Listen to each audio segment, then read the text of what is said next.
Estamos en una nueva entrega de la lección de Escuela Sabática en tu canal, Palabras de Vida. Te damos la bienvenida y queremos que sepa que eres muy importante primero para Dios y también para nosotros. Así es que bienvenido.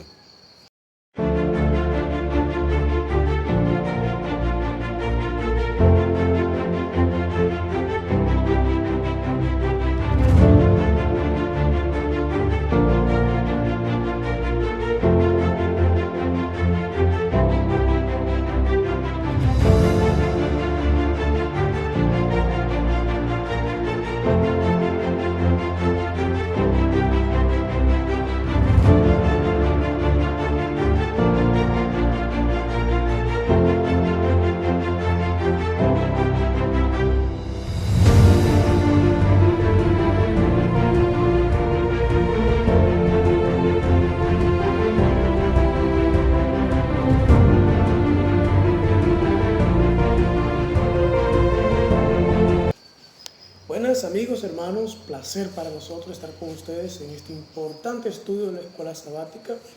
Quiero hacer la mención en este momento de que estamos estudiando el tema de la inmortalidad del alma, así que todos los temas que estamos tratando y lo que se seguirán tratando hasta el final del folleto, tienen que ver con el estado de los muertos en sus diferentes facetas y las diferentes concepciones religiosas que hay en el protestantismo y también dentro del mundo cristiano en sentido general.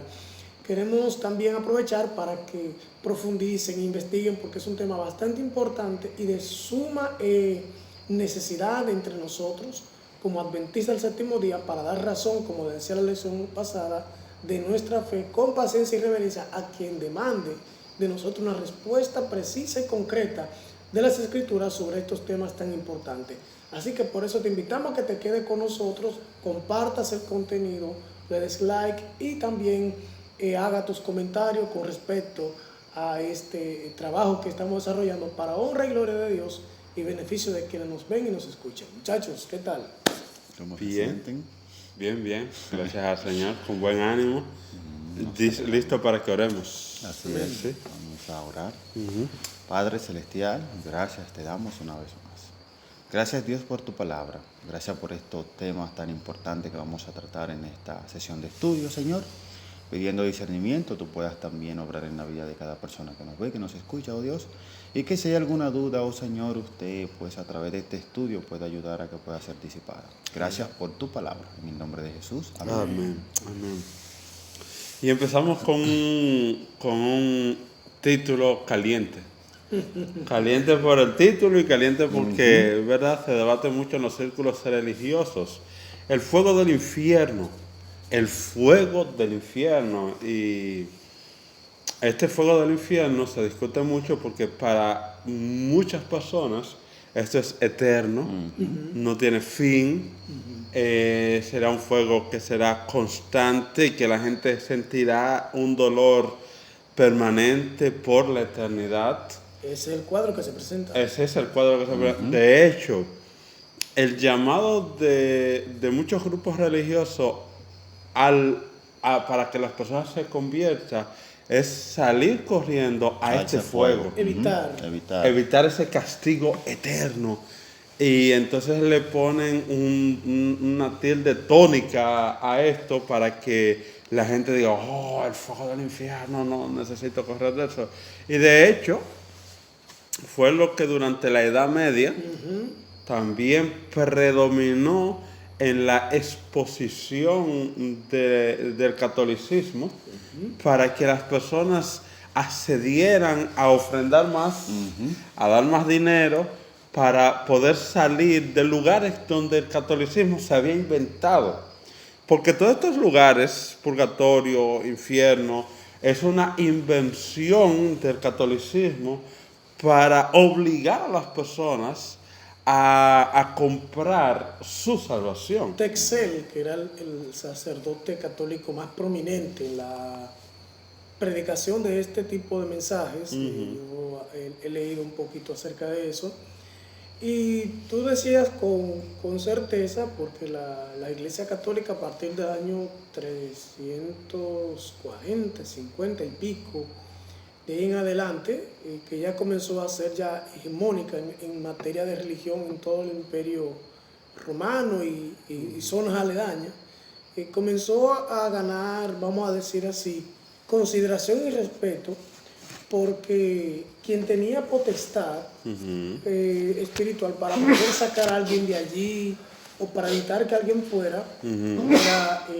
los postulados católicos que se emitían en ese momento sobre la consideración del Papa y de sus prelados para que un alma fuera rescatada del infierno o para que sacara que el espacio que estaba entre el purgatorio y el limbo se podía mediar para esas almas y pudieran salir de allí, ¿no? Ya un poquito más depurado, más adelante, ya cuando comienza la Reforma Protestante, hay que ver que el protestantismo no abandonó del todo ciertas posturas. ¿Por qué? Porque hay que recordar que los pioneros protestantes, Martín Lutero, Hus, Jerónimo, Wesley, Knox y todos ellos lo que utilizaron para salir, vamos a decir, para reformar la iglesia en ese momento, no fueron todos los postulados, porque ellos no dejaron de ser católicos. Ya luego sí, después que se emancipan y que la iglesia los saca del círculo, ellos forman sus grupos. Pero como Martín Lutero dijo una vez, yo nunca he dejado de ser católico. Exactamente. O sea, la cuestión es que hay herencia protestante, o sea, dentro de todos los círculos protestantes con respecto a ciertas doctrinas que manejaban sus padres protestantes, como los luteranos, los bautistas, los presbiterianos y todos ellos que traen de allá porque sus padres la abrazaron. O sea, por eso nosotros podemos ver una herencia constante en todas las denominaciones protestantes, porque la antorcha que tomó el protestantismo fue el asunto de la, ¿cómo se llama?, de la justificación por la fe y todo lo que tiene que ver con eso. Pero muchas de otras doctrinas fueron heredadas del catolicismo, y parece ser que los líderes subsiguientes no se dedicaron como a revisar algunos puntos de sus confesiones de creencias, que todavía lo hacen practicar esas cosas con sinceridad, ¿no? Y con el deseo de agradar a Dios, porque no podemos pensar que esta postura se toman con el deseo de dañar o de intimidar o que la persona tenga miedo, sino que se usa muchas veces con el sentido de que la gente se arrepienta, pero es una noción falsa que se da acerca de Dios cuando se predica del fuego eterno y de estas cosas, pero atribuyéndole eso al carácter de Dios, que no tiene nada que ver con querer ver a alguien, que lo vamos a ver más adelante, con querer ver a alguien sufriendo eternamente. Exactamente. Así es. Cabe resaltar el versículo para memorizar durante esta semana, que es Primera de Tesalonicenses, el capítulo 5, el versículo 21, en donde el apóstol dice: examinadlo todo y retened lo bueno. El apóstol sabía, y dicho sea de paso, en sus tiempos ya se habían levantado muchas doctrinas, muchas creencias, ¿verdad?, que sabía que de alguna manera podían dañar la fe cristiana, la fe pura, ¿no? Con la que inició pues la iglesia primitiva. Y entonces él dice, bueno, en medio de todas estas confusiones tienen que examinarlo todo y tienen que dentro de todo ello retener lo que es bueno, lo que ustedes entienden que es puro, lo que ustedes entienden que es santo. La lección del sábado hace énfasis al poeta italiano Dante.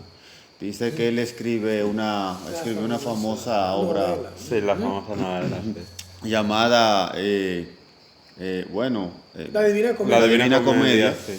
En donde él expresa allí lo del tema de la inmortalidad del alma, un alma que está vagando, que va al infierno, pero que trata de buscar o de remediar, ¿verdad?, su salvación al final.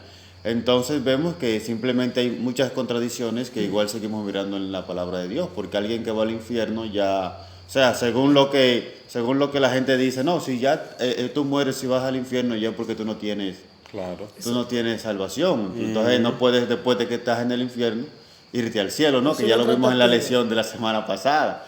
Como hay tantas contradicciones que lo que hacen más que aclarar el término de el infierno o la inmortalidad del alma lo que hacen es que lo confunden. Y miren cómo la tradición, Jesús habló mucho en contra de la tradición. Porque el asunto del infierno es algo que se inventan para sacarle dinero al pueblo. Porque ya no tenían manera de dominar al pueblo. No, para dominarlo vamos a esto del infierno. Y agarran ciertos textos totalmente fuera de su contexto para querer trabajar esto. Y esa tradición es lo que reciben esos protestantes y el catolicismo de hoy en día, y no hay quien los saque de ahí solo por una simple tradición. Es cierto, hay que notar algo también, que en el aspecto intelectual de la época en que Dante escribe, o sea, hasta los intelectuales fueron afectados, o sea, la gente pensante de esa época fueron afectados con la cultura religiosa de la época. Eso también nos dice algo mucho a nosotros como adventistas del séptimo día con respecto a la lectura que muchas veces nosotros damos a contenidos y vemos cosas que no tienen que ver con nosotros como adventistas. Porque puede ser que nosotros estemos consumiendo cosas que no tienen que ver con la que vaya en consonancia con la verdad bíblica, y hasta nuestra manera de pensar, que es la manera cultural muchas veces que se maneja, la asumamos de un modo como hasta con cierta duda sobre lo que Dios dice. Porque Dante era un escritor, no era sacerdote, no era un prelado, no era un predicador, simplemente era un intelectual que escribía. Y si nosotros vemos el arte de la época, nosotros vamos a dar cuenta que los artistas, o sea, tanto los escultores como los escritores, todos ellos estaban afectados por el mismo asunto, porque es un asunto. Al final de todo esto, después que yo me muera, ¿qué? O sea, al final no es una preocupación simplemente religiosa. No, señor. Es una preocupación que excede. Por eso todos los grupos, aunque no sean cristianos, tienen su teoría para después de la muerte, porque el ser humano no acepta el fin después de. Es un asunto, como ya hemos estudiado en otras lecciones, es un asunto impregnado en el mismo la psiquis del ser humano. Claro, cabe resaltar, porque las personas, por ejemplo, que nos miran pueden decir, pero si esto no existe y qué sé yo, entonces ¿por qué darle tanta importancia? Incluso Jesús hizo énfasis al infierno. Muchas personas pueden decir eso, y hay algo que hay que resaltar. En el tiempo de Jesús existía algo parecido al infierno, que era el vertedero que estaba alrededor de Jerusalén, ¿verdad? Y se hace énfasis a este vertedero, y Jesús usa esa ilustración porque constantemente ese vertedero estaba como ardiendo en fuego. Entonces el Señor, cuando usa el término infierno, que dicho sea de paso no existía ni existe actualmente, sino que también tenemos, que me imagino que en la lección más adelante vamos a caer en cuándo es que va a existir este momento del que tanto se ha hablado y que se ha llevado a algo como que es real actualmente, ¿verdad? Entonces Jesús dice, miren, lo que va a pasar es algo parecido a ese vertedero que está allá afuera, que constantemente está hirviendo, constantemente está encendido, y ese va a ser el resultado final de quienes no obedezcan, de quienes no acepten esta salvación. Hay un texto bastante aclarativo en el libro de Malaquías, capítulo 4, verso 1, con el cual podríamos ya entrar a la lección del domingo. Gusanos inmortales. Porque la lección del domingo exactamente se refiere a esa mención que hace Jesús, de la cual está hablando Darling, de Jesús diciendo sobre esos gusanos que nunca... El gusano que nunca muere. Nunca mueren. Entonces, eso es bueno verlo a la luz de Malaquías capítulo 4, verso 1, que expresa: ciertamente viene el día. Miren que está hablando no de que existe continuamente, no existe, o sea, no es un eterno presente, sino que viene el día. ¿Ok? Ciertamente viene el día. Y ese día, cuando venga, será ardiente como un horno, que es la expresión viva del infierno, ¿no? Que viene como un horno, y todos los soberbios, todos los que hacen maldad, serán estopa La palabra estopa es interesante porque la estopa, la característica de ella es que enciende de manera muy rápida, pero asimismo se disuelve. Aquel día que vendrá, todavía no estamos hablando en el eterno presente, sino en que vendrá un día, futuro, los abrazará. ¿A quiénes? A los impíos. Dice Jehová de los ejércitos, y no les dejará ni raíz ni rama. Descarta automáticamente el sufrimiento eterno. Totalmente.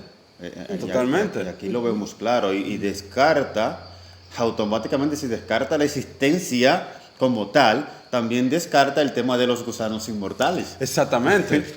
Entonces, la alusión que hace Jesús en el capítulo 9 del libro de Marcos con respecto, menciona la frase 4 veces, o sea, del fuego, o sea, hablando de que, y toma una ilustración y dice, miren, tengan cuidado, porque siempre hay que tomar, recuerdan la lección pasada, pasajes contradictorios, hay que tomar los pasajes completos para ver qué es lo que Jesús está diciendo y tomar cada palabra de la Biblia como está revelada, sin tratar de introducir la cultura ahí. Entonces Jesús le está diciendo, miren, hay un asunto, ustedes tienen que tener cuidado cómo se manejan en su conducta y en su ejemplo, porque hay gente nueva que está entrando a la iglesia, hay gente nueva que está creyendo en el evangelio y por una mala conducta de ustedes esa persona puede ser extraviada. Mira, tengan cuidado porque le es mejor atarse una piedra de molino en el cuello que hacer tropezar a este muchacho. Pues le voy a decir una cosa, dice Jesús, y mire, dice casi, y en todos los textos Jesús lo pone en el futuro, no en el presente. O sea, Jesús lo que está diciendo es, mejor te entrar en la vida manco que teniendo dos manos e ir al fuego que nunca será apagado, donde el gusano de ellos no muere y el fuego nunca se apaga. Entonces ahí vuelve y dice otra vez en el siguiente versículo, y repite, al fuego que nunca será. Que nunca será, no es que está. Porque eso podría decir, el fuego que actualmente está funcionando y que no se apaga. Exactamente. Dice, será. Entonces, y Jesús lo que está citando es a Isaías, que menciona un campo también de muertos, donde menciona también el gusano, que el gusano no morirá, o sea, hasta que no se consuman los cuerpos por el cual el gusano existe. Claro. ¿No?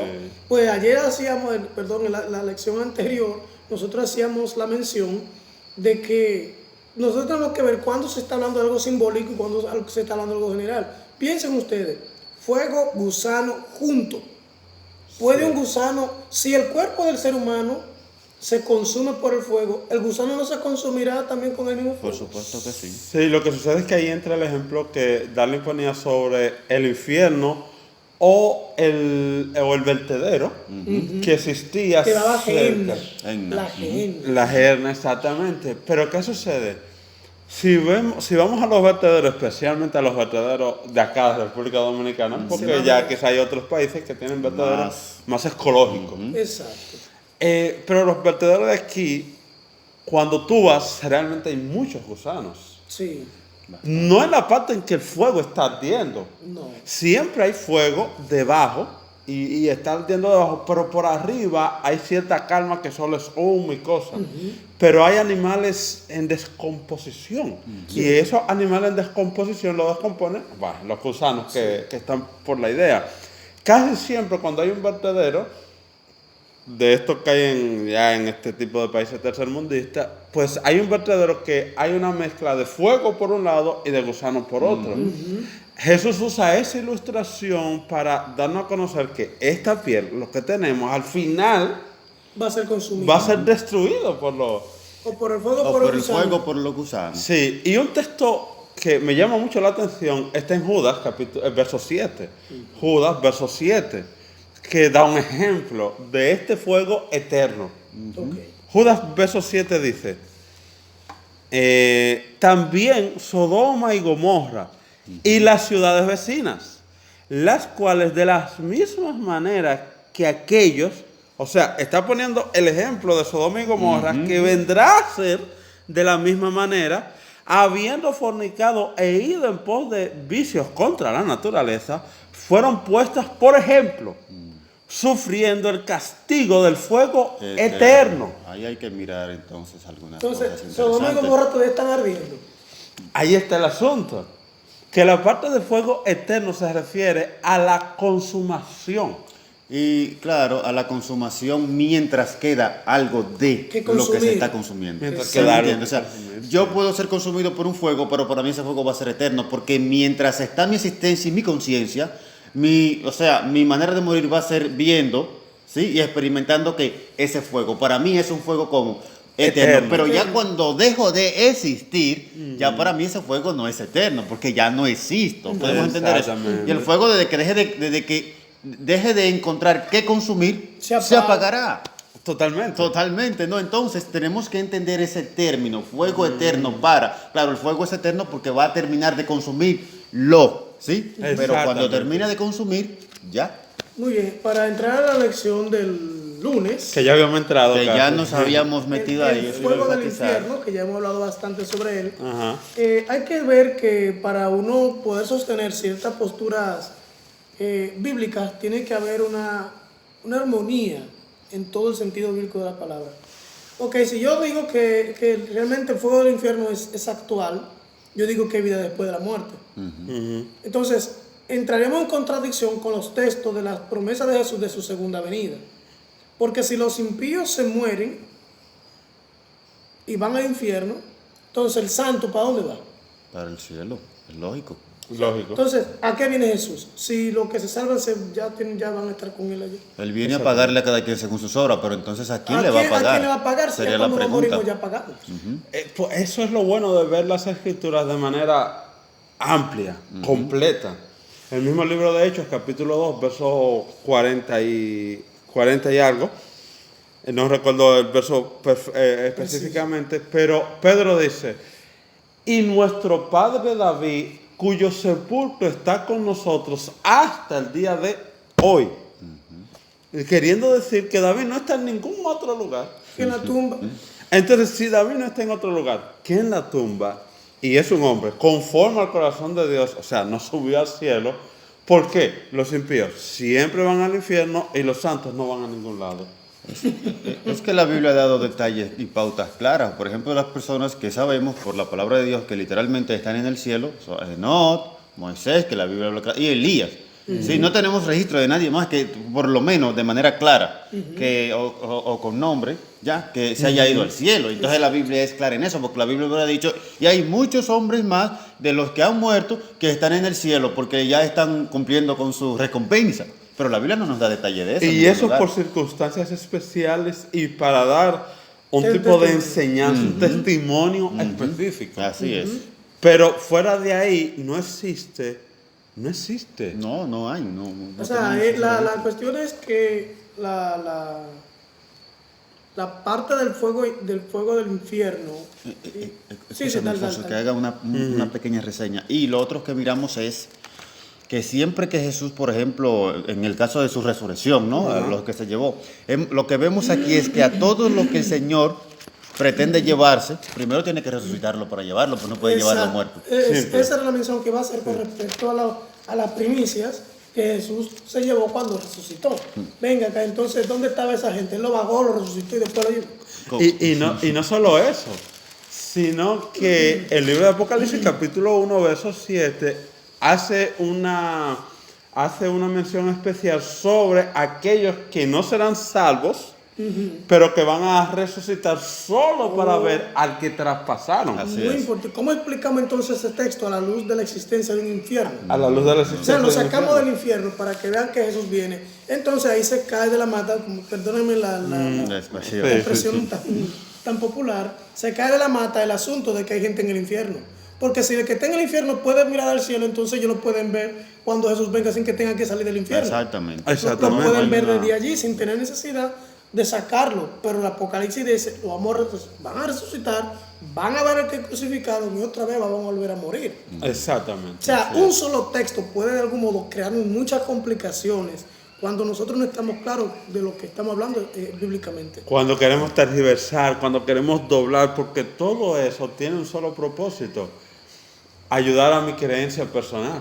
Exacto. A lo que yo quiero infundir, porque quiero lograr hacer algo con la palabra. Y lo primero que necesitamos entender a la hora del estudio de la palabra es quitar de mí toda creencia preconcebida. Exacto. Y entonces permitir que la palabra pues empiece a explicar texto con texto, línea sobre línea, renglón tras renglón, punto sobre punto, y entonces abrirme a eso. Y disculpa, mi querido amigo y hermano, si en algún momento hemos herido tu creencia, no es nuestro deseo. No. Lo único que queremos hacer es que la palabra pueda abrirse y estar clara delante de nuestros pensamientos.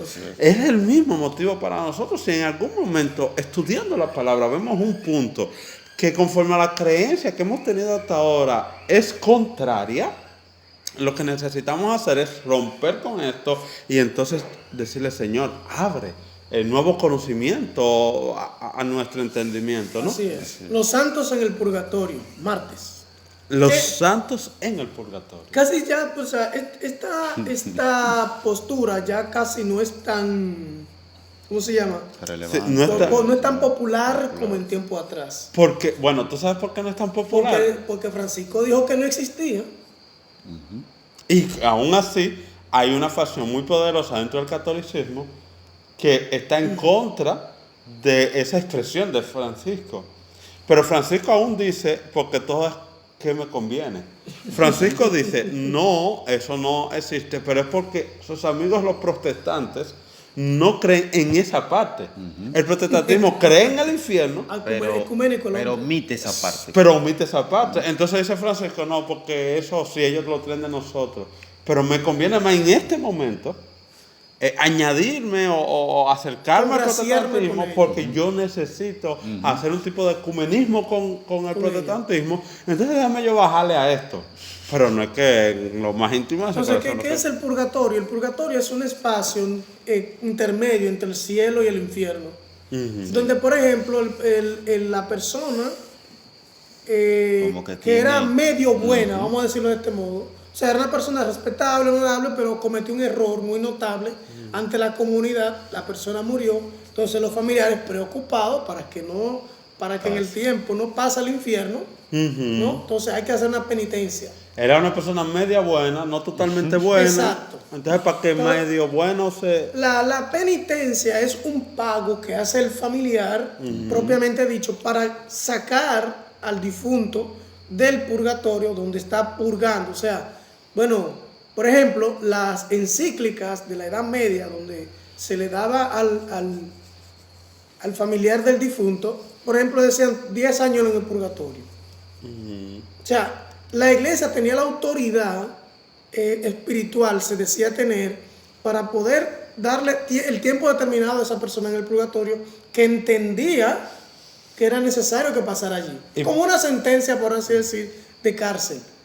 Y para eso la iglesia usaba un texto bíblico, que lo usa todavía hoy. Y que he escuchado a muchos dirigentes de muchas iglesias, incluyendo la iglesia adventista, usarlo. Que es el texto donde Jesús dice que lo que la iglesia, ¿verdad? Pedro, a ti te digo, piedra pequeña, que lo que la iglesia atare aquí en la tierra será atado en el cielo. Eso y lo es que Mateo 18, para que los hermanos tengan referencia. ¿Verdad?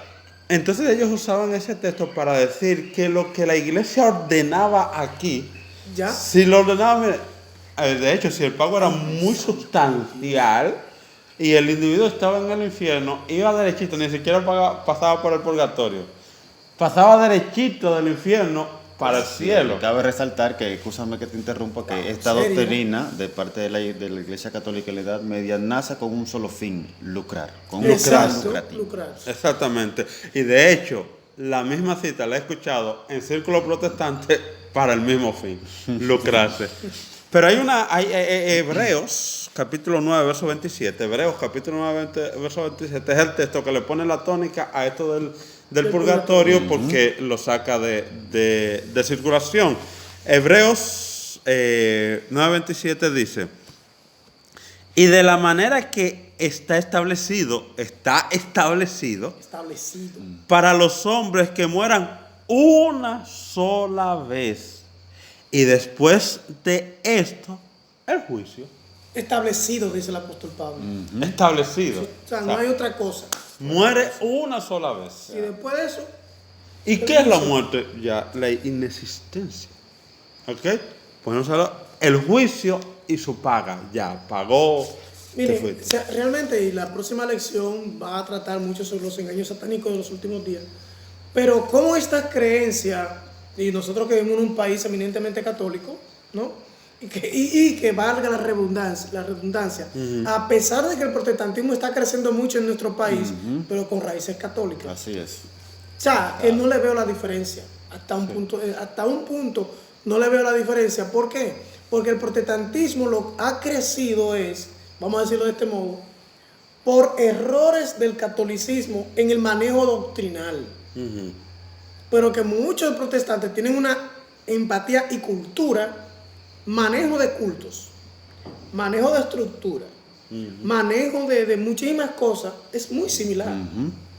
Porque las doctrinas prácticamente son similares. Exactamente. O sea, el culto católico, yo participé mucho de eso. Si usted va a la misa, que es el culto principal de la iglesia católica, usted va a ver que mucho de ese culto está relacionado con los difuntos. Sí. Las ofrendas a los difuntos, las velas a los santos, todo tiene que ver con una ceremonia que está involucrada en un 40% con el estado de los muertos. Ahora, cuando tú vienes al protestantismo y tú prédicas, la haces con el tema del infierno, tú estás haciendo lo mismo. Porque tú lo que estás haciendo es haciendo un culto con relación a la experiencia de un muerto. O sea, tú lo que estás es haciendo lo mismo, pero con otra pintura, ¿no? Por eso le decía que yo no veo mucha diferencia cuando veo esta parte.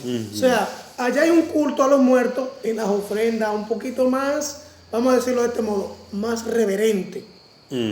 Porque el culto católico hacia los muertos es un poco más reverente que lo que hace el protestantismo, porque el protestantismo lo grita, el protestantismo lo hace sin ese cuidado, sin esa cuestión, y hasta se involucran muchas experiencias, vamos a decir, sobrenaturales, que tienen que ver con apariciones de espíritu y todo ese tipo de cosas, que simplemente son manifestaciones demoníacas, pero tienen que ver muchas veces también con el culto, con relación a los muertos, y con eso nosotros tenemos que tener mucho cuidado, porque el espiritismo se ha modernizado. Exactamente. Y tenemos que tener cuidado con eso porque no podemos caer en el mismo error. Y como decía Darling, esos son errores que a veces, y entiendo a las personas cuando dicen que muchos pastores se quieren hacer ricos con la parte monetaria y con la fe, y a veces usan estos textos. Y entiendo que hay muchas personas que han dejado de creer en su fe. Claro. Porque ven cómo el sistema religioso, principal propósito es la parte económica. Y si en algún momento un amigo de los que nos está viendo ha perdido su fe porque ha visto en cierta iglesia un deseo casi caníbal por la parte económica, no pierdas tu fe por eso. No, porque quien tendrá que dar cuenta a Dios es él del manejo de la escritura que él está dando para tratar de atraer tu conciencia a un propósito que él tenga muy Por personal. Eso mi fe no puede estar basada en los dirigentes, en lo que haga un pastor, un sacerdote, no puede en un rabino, no puede estar mi fe basada en esto. Exacto. Por eso es que la Biblia es tan simple que un niño lo puede entender. Y por eso tenemos el Espíritu Santo, que esa parte que creemos difícil de la Biblia, el Espíritu Santo viene y me acompaña y dice, mira, yo fui que inspiré este asunto, ahora yo te voy a enseñar. ¿Qué es lo que hay? ¿Qué es lo que hay? Y ahora la Biblia me puede enseñar y puedo seguir, aún siendo parte de una iglesia, pero con independencia espiritual de una dirigencia, ¿no? Exacto. Un paraíso con almas incorpóreas. Este es otro engaño. Sí, que está unido al purgatorio. Simple, sí. Son tres cosas. Infierno. Bueno, eran cuatro antes, porque una se eliminó, el tema del asunto del limbo. El infierno, el purgatorio, el limbo y el paraíso.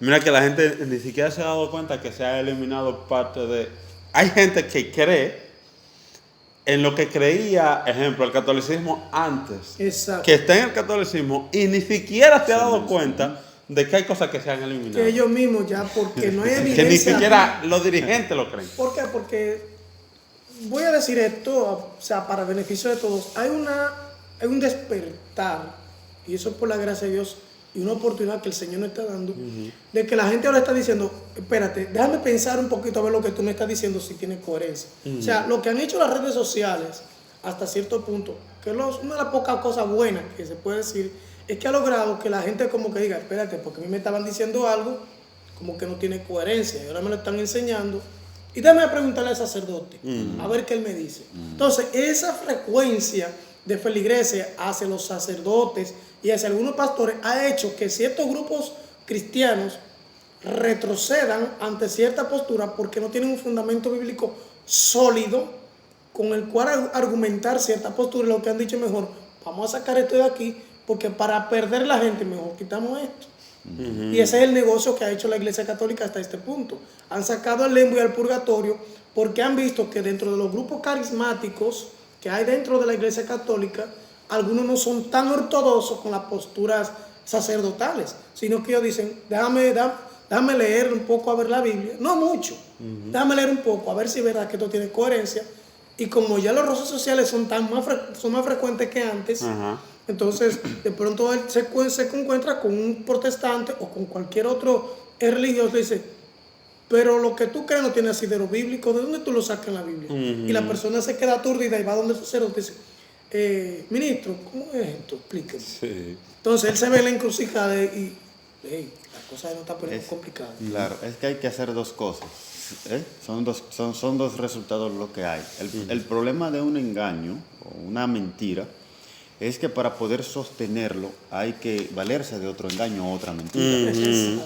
Entonces, por eso, en este tema, no vemos, es por eso que en este tema, en el tema del infierno, el tema del paraíso, vemos que tuvieron que añadir algunas otras cosas. Exacto. Porque es que no hay manera de sostenerlo sin introducir otros engaños. Exactamente. Y ese es el problema de la mentira. Y es por eso que el Señor nos manda a no mentir y a no dejarnos engañar. ¿Por qué? Porque si nos dejamos engañar vamos a seguir cayendo ¿en qué? En otros engaños. Y ese es el problema de, lamentablemente, muchos de nuestros hermanos, ¿verdad? Que son de pronto sinceros, que quieren literalmente agradar a Dios, pero no se han dado cuenta de que han estado siendo engañados con estas doctrinas. Y que la única manera de poder salir de estos otros engaños es pidiéndole al Señor que los ayude a salir de eso y a hallar un fundamento sólido en lo que está escrito, en lo que el Señor ha dicho. Exacto. ¿Qué es el paraíso? El paraíso es un lugar edénico en el cielo, donde las personas demostradamente buenas se van. O sea, miren cómo esto funciona en la cotidianidad, porque a mí me gusta pasar de la teología a la parte cotidiana, porque es lo que a mí me interesa. O sea, después que yo termino este trabajo con ustedes, es que comienza mi vida religiosa. O sea, mi vida religiosa no es estar aquí. Mi vida religiosa comienza cuando yo termino de aquí, ¿no? A practicar lo que he comprendido de la Escritura. Entonces, ¿cómo funciona esto del paraíso? El paraíso es, se muere un familiar nuestro que consideramos bueno. No sé si ustedes han visto en todos los cementerios que delante de la ¿cómo llaman? De lo que se le pone delante a los difuntos, hay una expresión que dice la lápida. Paz, la lápida, gracias. Dice paz a su alma. Pero esa alma va a estar en paz, ¿dónde? En el cielo. Es más, y perdón, en paz descanse. Y es interesante, muchachos, que hasta en lápida de hermanos adventistas está el epitafio ese. ¿Cómo? Yo me pregunto, ¿cómo alguien adventista, yo se lo perdono, por así decir, o se lo dejo pasar alegremente y sin cuestionamiento a ninguna persona que no sea de nuestra denominación?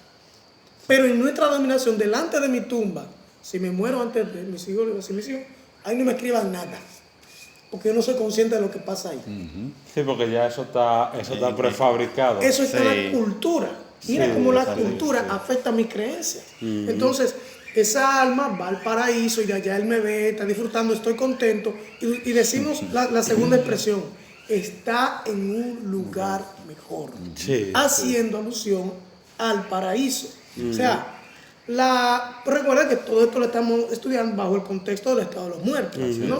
Entonces, si yo tengo esa concepción, aún dentro del adventismo todavía yo no he sido purificado de algún modo de mis antiguas creencias culturales, que déjeme decirle, si hay algo que causa problema entre un protestante, un creyente protestante, con familias que no sean protestantes, es el momento en cuando llega el suceso de una muerte de un familiar.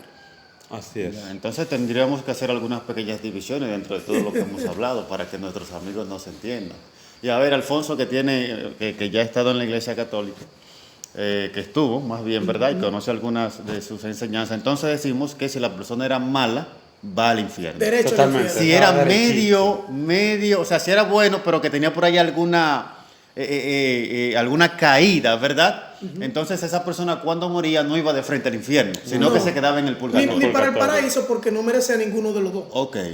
Entonces se quedaba en el purgatorio para que alguien intercediera por él para que pueda ir al cielo. Y si no había una persona que intercediera, económicamente hablando en este caso, ¿verdad? Sí. Entonces esa persona, después de estar un tiempo ahí, pasaba al infierno, ¿no? Porque era como un espacio, un lugar para estar, intermedio para definir la realidad de esa persona.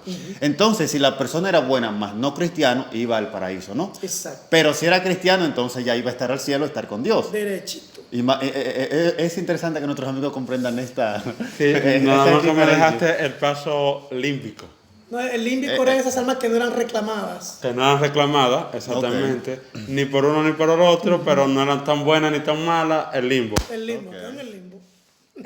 Pero necesitamos ver de manera rápida la visión bíblica. Exactamente. Y esto no habla más que de la Biblia en su conjunto. Exacto. En su espectro amplio. Desde el Génesis hasta el Apocalipsis. Y lo que hemos dicho es que desde el Génesis hasta el Apocalipsis, la Biblia tiene una postura bastante clara en cuanto al tema de los muertos y en cuanto a la recompensa final. El libro de Apocalipsis capítulo 6 dice que los santos estaban debajo del altar esperando su recompensa final. Pero también dice el texto que el Señor les dice, espérense un momento, que hay que completar el número y entonces daremos la recompensa final. Recompensa final que no se está dando en este momento, sino que se estará dando posterior a la segunda venida de Jesús. Pero no tienen tampoco recompensa final los que han pecado, sino que de manera igualitaria están en el sepulcro esperando también la decisión final, que es el juicio del cual habló Hebreo. Así es que, mis queridos, el llamado es simple. Pon tu vida en las manos de Cristo Jesús. Amén. Y nuestra recompensa final será el reino de los cielos. Dios te bendiga. Bendiciones.